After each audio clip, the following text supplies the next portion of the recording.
নমস্কার, Rishibani institute of Vedic অ্যাস্ট্রোলজির পক্ষ থেকে স্বাগত জানাই আজকের জ্যোতিষ আলোচনায়। আমি শান্তনু আপনাদের সঙ্গে। আলোচ্য বিষয় বিশুদ্ধ জ্যোতিষ, কুম্ভ রাশি এবং মে মাস। খেয়াল রাখতে হবে এই মে মাসে বেশ কতগুলি বড় গ্রহ সঞ্চার ঘটছে। প্রথমত মঙ্গলের সঞ্চার, দ্বিতীয়ত রবির সঞ্চার, শুক্রের সঞ্চার, বুধের সঞ্চার। এতগুলো গ্রহ সঞ্চার এটা কিন্তু আমাদেরকে প্রভাবিত করবে। বিশেষ করে তৃতীয়ভাবে মঙ্গলের সঞ্চার এবং চতুর্থভাবে সপ্তমপতি রবির সঞ্চার এটা ভীষণ গুরুত্বপূর্ণ। তার সঙ্গে সঙ্গে পঞ্চম ভাবে বৃহস্পতি শুক্রের মহাযোগ সেটা বড় পরিবর্তন দিতে চলেছে। পরিবর্তন অবশ্যই পজিটিভ, কিন্তু বেশ কিছু ক্ষেত্রে মানুষ এই পরিবর্তনের যে সুফল সেটা প্রাপ্ত নাও হতে পারেন। তার কারণ কিছু কিছু ক্ষেত্রে বাধা আসতে পারে, কিছু কিছু ক্ষেত্রে সমস্যা আসতে পারে। আর সেই বাধা সমস্যা অতিক্রম করবার জন্যই আমাদের কিছু ক্ষেত্রে সাবধানতা অবলম্বন করতে হবে। এটাই আমরা জানবো আজকে, কোন দিকে সাবধানতা অবলম্বন করতে হবে। কুম্ভ রাশিতেই রাহু অবস্থান করে রয়েছেন, ফলে অতিরিক্ত পরিশ্রম, মনের মধ্যে অতৃপ্তি, মনের মধ্যে একটা শান্তির অভাব, পরিতৃপ্তির অভাব এটা কাজ করতে পারে। বেশ কিছু টাকা পয়সা আয় করছেন, উন্নতি হচ্ছে, ডেভেলপমেন্টও দেখতে পাওয়া যাচ্ছে, কিন্তু আলটিমেটলি মন শান্ত বা তৃপ্ত হচ্ছে না। মনের মধ্যে ওভার থিঙ্কিং, অ্যাংজাইটি এগুলো বাড়ছে। এখান থেকে কিন্তু মানসিক অস্থিরতা সৃষ্টি হতে পারে। এই মানসিক অস্থিরতা থেকে নিজেকে দূরে সরিয়ে রাখার চেষ্টা এটাই আপনাকে করতে হবে। আর এটাই কিন্তু সেই সাবধানতা যেটা আপনাকে সবার আগে অবলম্বন করতে হবে। যে কোনো ডিজিজ, যে কোনো শারীরিক সমস্যা যদি অল্পও হয় সেই ক্ষেত্রে অবশ্যই ট্রিটমেন্ট করাতে হবে। প্রচুর পরিমাণে জল খেতে হবে। বায়ু রাশি আপনার, এটা খেয়াল রাখতে হবে। এবং সেখানে রাহু অবস্থান করে রয়েছে, সেখানে জল না খাওয়ার কারণে লিভার সমস্যা তৈরি হতে পারে। তাই অবশ্যই প্রচুর পরিমাণে জল খেতে হবে। জীবনকে একটা সিস্টেমের মধ্যে নিয়ে আসার চেষ্টা এটা অবশ্যই আপনার করা উচিত। অতিরিক্ত পরিশ্রম নয়, অতিরিক্ত বিশ্রাম নয়, একটা সিস্টেম, একটা ডিসিপ্লিন যেটা আপনি মেনটেন করতে পারবেন সেরকম একটা ডিসিপ্লিন ক্রিয়েট করে তার মধ্যেই নিজেকে রাখতে হবে। তাহলেই কিন্তু পঞ্চমভাবে শুক্রের সুফল আপনি প্রাপ্ত হবেন। শুক্রের সাথে বৃহস্পতি এবং তার উপরে রাহুর দৃষ্টি, রিলেশনশিপ, প্রেম, ভালোবাসা, ক্রিয়েটিভিটি প্রত্যেকটি ক্ষেত্রে উন্নতি আসবে। হঠাৎ করে প্রচুর অর্থপ্রাপ্তির সুযোগ সেটাও আসতে পারে, কিন্তু সেই টাকা তো ধরে রাখতে হবে। লগ্নে তো রাহু, টাকা এলো আর আপনি জামা কাপড় কিনে, ইউরোপ ট্যুর করে, মোবাইল ফোন কিনে সব শেষ করে ফেললেন। অর্থ আসবে, তার উপরে নিয়ন্ত্রণও আপনাকে রাখার চেষ্টা করতে হবে। টাকা আসলে পরে প্রপার ইনভেস্টমেন্ট প্ল্যানিং সেটা আপনাকে করতে হবে, না হলে তো গন্ডগোল হবে। দ্বিতীয় শনিদেবের উপস্থিতি আপনাকে টাকা পয়সা সঞ্চয় করাতে সাহায্য করবে, অবশ্যই করবে, কিন্তু তাহলেও নিজেকেই আলটিমেট ডিসিশন নিতে হবে। এই সময় আত্মীয় পরিজন, কুটুম্ব এদের সঙ্গে সুসম্পর্ক রাখার চেষ্টা করতে হবে। প্রচুর মানুষ আমাদের আশেপাশে ঘুরে বেড়াচ্ছেন যারা আমাদের ভালো চান না।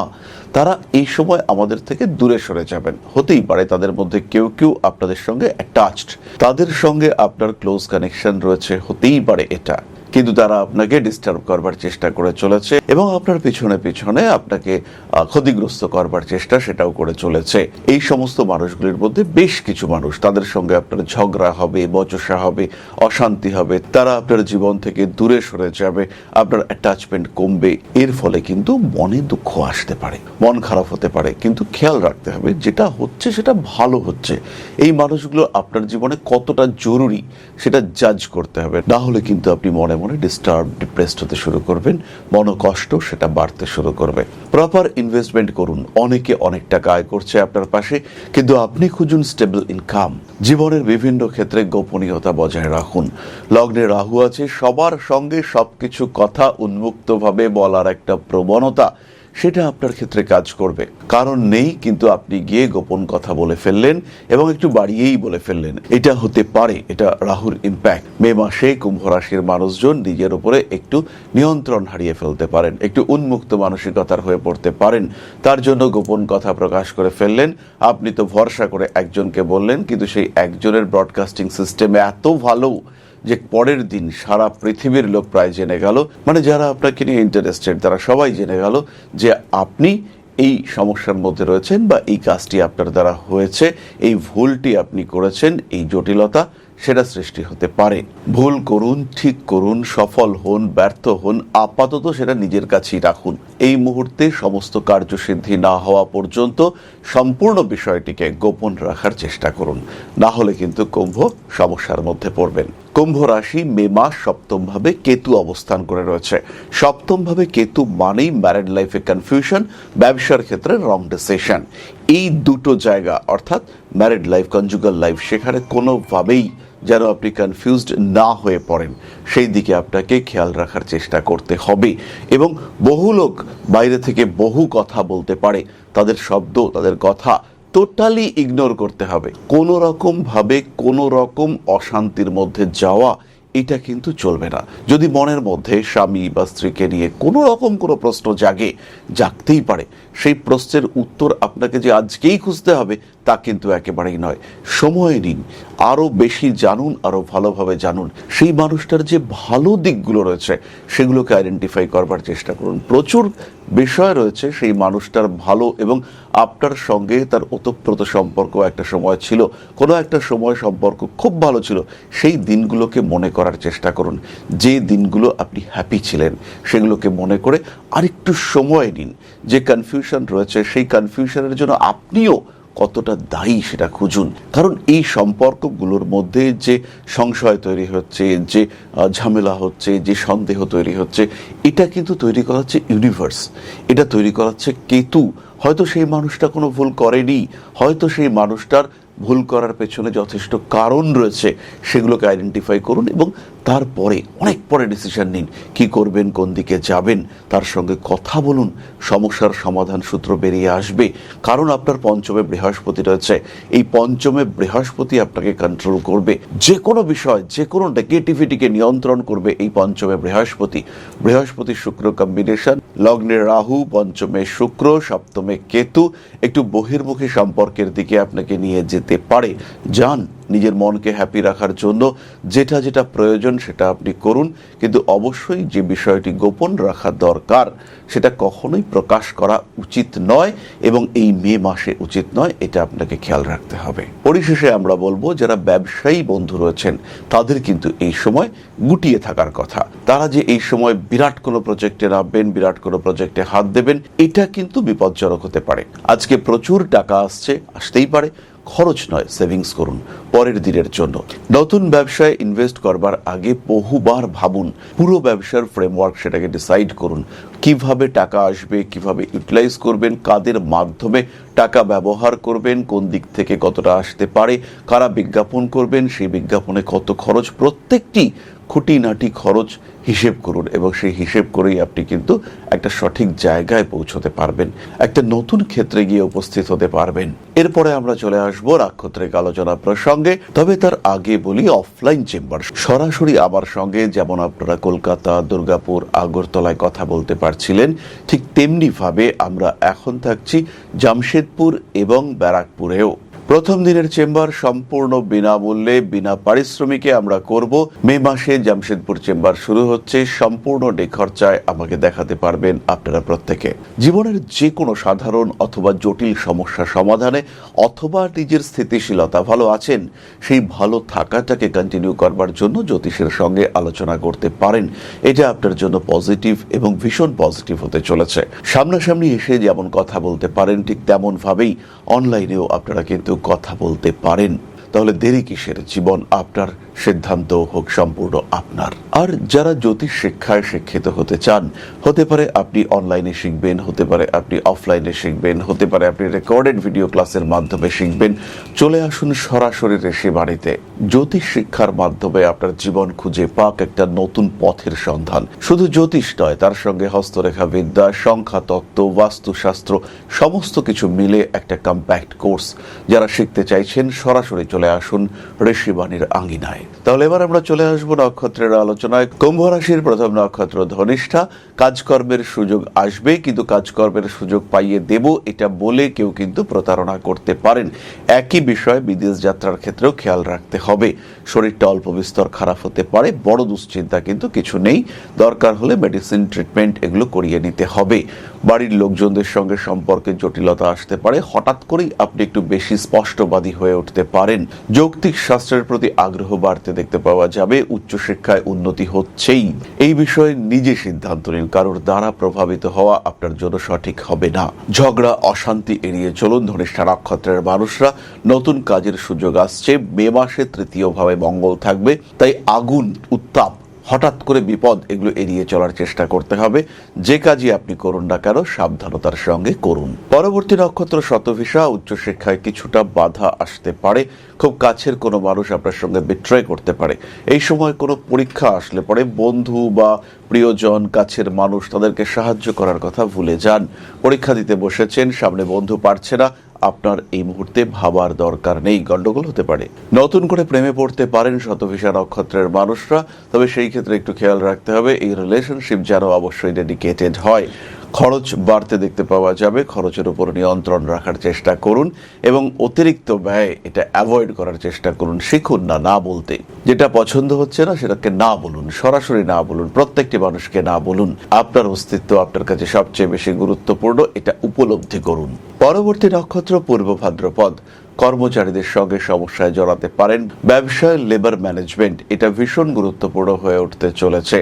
মানসিক দিক থেকে চাপে পড়তে পারেন। ছোটখাটো আইনি জটিলতা সৃষ্টির সম্ভাবনা দেখতে পাওয়া যায়। পুরনো প্রেম ফিরে আসতে পারে। ভাবনা চিন্তার গভীরতা অবশ্যই বাড়বে এবং নান্দনিক কাজকর্মের ক্ষেত্রে উন্নতি রয়েছে। তবে ব্যাংকিং, ফিনান্সিয়াল ট্রানজাকশন, এই সমস্ত ক্ষেত্রে সচেতন হতে হবে। অনলাইনে জিনিস কিনছেন, 440 টাকা বিল হয়েছে, টাইপ করলেন 4400, অর্থাৎ একটা জিরো বেশি হয়ে গেল। আমরা জানি জিরোর কোনো ভ্যালু নেই, কিন্তু যখন ডান দিকে জিরো বসে তখন সেটা 10 গুণ হয়ে যায়। এই টাকা নেওয়ার জন্য এবার আপনাকে ছুটতে হলো। 4 দিন ছুটে আপনি টাকা পেলেন, তাই পেমেন্ট করবার আগেই আপনাকে সাবধান হতে হবে। সুতরাং কুম্ভ রাশি এবং তার 3 নক্ষত্র সম্পর্কে আমরা সাধারণ ধারণা প্রাপ্ত হলাম। মে মাসে কোন কোন দিক থেকে একটু সচেতন থাকতে হবে। মে মাস পজিটিভ, খুব পজিটিভ, কিন্তু তার মধ্যেও কিছু কিছু ক্ষেত্রে গন্ডগোল হতেই পারে আপনার কুম্ভেই রাহু রয়েছে, হতে পারে আপনার জন্মকুণ্ডলিতে মীন রাশিতে রাহু রয়েছে, সেই সমস্ত ক্ষেত্রে কিন্তু সমস্যা বেশি। আবার হতে পারে আপনার কুম্ভ রাশিতে বা মীন রাশিতে বৃহস্পতি রয়েছে, সমস্যা অনেকটাই কম। সুতরাং আপনার জন্মকুণ্ডলী বলবে শেষ কথা। তাই যে কোনো বিষয় বুঝতে হলে, জানতে হলে নিজের জন্মকুণ্ডলী জাজ করা এটা অবশ্যই দরকার। তাহলে এবার আমরা চলে আসব আলোচনার পরবর্তী পর্যায়ে, অর্থাৎ আপনাদের প্রশ্নে জ্যোতিষের উত্তর। তবে তার আগে একটা ছোট্ট বিষয় আপনাদের সঙ্গে আলোচনা করতে চাইব। জ্যোতিষ শেখাটা এতটাও কঠিন নয়। আপনি যদি মনে করেন জ্যোতিষ শিখবেন, তাহলে ঋষিবাণী রয়েছে আপনার পাশে। জ্যোতিষ শিক্ষার জন্য যেটা দরকার, একটা সিস্টেমেটিক সিলেবাস, একটা proper curriculum, best faculty structure এবং তার সঙ্গে সঙ্গে প্রপার এডুকেশন সিস্টেম। এর সাথে সাথে স্টাডি মেটেরিয়াল, নোটস, এগুলো তো রয়েছে। আর যদি জ্যোতিষ আপনার শেখার বিষয় হয়, তাহলে শিক্ষার সর্বশ্রেষ্ঠ ক্ষেত্র হলো ঋষিবাণী। বাংলা ভাষায় জ্যোতিষ শিক্ষার ক্ষেত্রে একটাই নাম, সেটা হলো Rishibani institute of Vedic astrology. জ্যোতিষ শিখতে চাইলে, জ্যোতিষকে ভালোবাসতে চাইলে ঋষিবাণী এবং শুধুই ঋষিবাণী। আর যখন শিক্ষক আপনাকে পাশে বসিয়ে হাতে কলমে জ্যোতিষের প্রত্যেকটা সূত্র ব্যাখ্যা করবেন, জীবনে তার প্রয়োগ শেখাবেন, তখন জ্যোতিষের মাত্রা তো আলাদাই হয়ে উঠবে। তাই হাতে কলমে জ্যোতিষ শিখতে, সম্পূর্ণ অফলাইনে এই গুরুমুখী বিদ্যাকে রপ্ত করতে চাইলে সংযুক্ত হন ঋষিবাণী ইনস্টিটিউট অফ ভেদিক অ্যাস্ট্রোলজির সঙ্গে। দমদম ক্যান্টনমেন্টে আদিশক্তি পীঠে এক সম্পূর্ণ আধ্যাত্মিক পরিবেশে জ্যোতিষ শিক্ষার ব্যবস্থা। যারা জ্যোতিষকে ভালোবাসেন, যারা জ্যোতিষকে একটু শিখতে চান, যারা জ্যোতিষ সম্পর্কে প্রকৃত জ্ঞান অর্জন করতে চান, সেই সমস্ত প্রত্যেকটি মানুষের শেষ ঠিকানা হলো Rishibani institute of Vedic astrology. জ্যোতিষকে একটা আলাদা মাত্রায় নিয়ে গিয়ে এই শাস্ত্রকে আপনার জন্য গ্রহণযোগ্য করে তুলতে আমরা রয়েছি আপনার সাথে। যখনই সমস্যা, তখনই আমরা করব আপনাকে সাপোর্ট। জীবনের বাধা বিপত্তি অতিক্রম করতে, নিজের পেশাগত দিক থেকে আরেকটু বলবান করে তুলতে, অর্থনৈতিক দিক থেকে নিজেকে আরেকটু সমৃদ্ধ করে তুলতে এবং একটা সম্মানিত অবস্থান গ্রহণ করতে সরাসরি সংযুক্ত হন Rishibani institute of Vedic astrology. আজই কল করুন ঋষিবাণী ইনস্টিটিউট অফ ভেদিক অ্যাস্ট্রোলজিতে। প্রশ্ন করেছেন উজ্জ্বল দাস। দাদা, আমার date of birth 4/2/91, 5:35 PM, place of birth Howrah, Chitra নক্ষত্র, রাক্ষসগণ। যদি ম্যারেজের ব্যাপারে কিছু বলেন, খুব চেষ্টা করছি, বাট কোনোভাবেই হয়ে উঠছে না। বিজনেসের ব্যাপারেও কিছু বললে ভালো হয় দাদা, অনেক ধন্যবাদ। ভাই উজ্জ্বল, লক্ষ্য করো তোমার জন্ম কুণ্ডলিতে কর্কট লগ্ন এবং কন্যা রাশি। সপ্তমে রবি, শনি, বুধ, রাহু চারটে নাকারাত্মক গ্রহ অবস্থান করে রয়েছে এবং শুক্র তোমার অষ্টমে। এই মুহূর্তে বিয়ের যোগাযোগ একটা সৃষ্টি হবে জুন মাসের 2 তারিখ থেকে। এটা কন্টিনিউ করবে মোটামুটি 2027 সালের সেপ্টেম্বর পর্যন্ত। তবে সত্যি কথা বলতে বিবাহ এবং বিবাহিত জীবন দুটোই কিন্তু তোমার জন্য বেশ জটিল। ইম্পোর্ট এক্সপোর্টের বিজনেস করতে পারো, সেটা তোমার জন্য খুব ভালো হবে। আমরা একবার নবাংশ কুণ্ডলী দেখব। নবাংশ কুণ্ডলীতে লগ্নে বুধ, শনি এবং রাহু অবস্থান করে রয়েছে, সপ্তমে কেতু। বিবাহ হওয়া এবং বিবাহিত জীবনে পদার্পণ এটা কিন্তু কঠিন। তথাপি আমি বলবো বিবাহের সম্ভাবনা এটা 2026 থেকে শুরু হচ্ছে। এটাকে কাজে লাগাবার চেষ্টা করো, হঠাৎ বিয়ের সম্ভাবনা রয়েছে। বিজনেসের ক্ষেত্রে বিরাট স্ট্রেস ফ্যাক্টর কিছু নেই, বিজনেস ভালো হবে। ইম্পোর্ট এক্সপোর্ট, এডুকেশন এই ধরনের বিজনেস তোমার জন্য খুব ভালো। ভালো ইনকাম করতে পারবে তুমি ফুড ওরিয়েন্টেড বিজনেসেও। 2026 সেপ্টেম্বর, 2027 ফেব্রুয়ারি এই দুটো মাস কিন্তু তোমার জন্য ঘাতক সিদ্ধ হতে পারে, খেয়াল রাখতে হবে। তাহলে আজকের আলোচনা আমরা আর দীর্ঘায়িত করব না। সবাই সুস্থ থাকুন, ভালো থাকুন। মা শ্রী শ্রী আদিশক্তির পূর্ণ আশীর্বাদ বর্ষিত হোক আপনাদের উপর। সমৃদ্ধ, আরো সমৃদ্ধ হয়ে উঠুক আপনাদের প্রত্যেকের জীবন। জয় মা আদিশক্তি। নমস্কার। ओम अकारादि पंचाशद वर्णेभ्यो स्वाहा। ओम प्रतिपादादि तिथिभ्यो स्वाहा। ओम कृष्णपक्षाय स्वाहा। ओम शुक्लपक्षाय स्वाहा। ओम अमावस्याय स्वाहा। ओम पूर्णिमाय स्वाहा।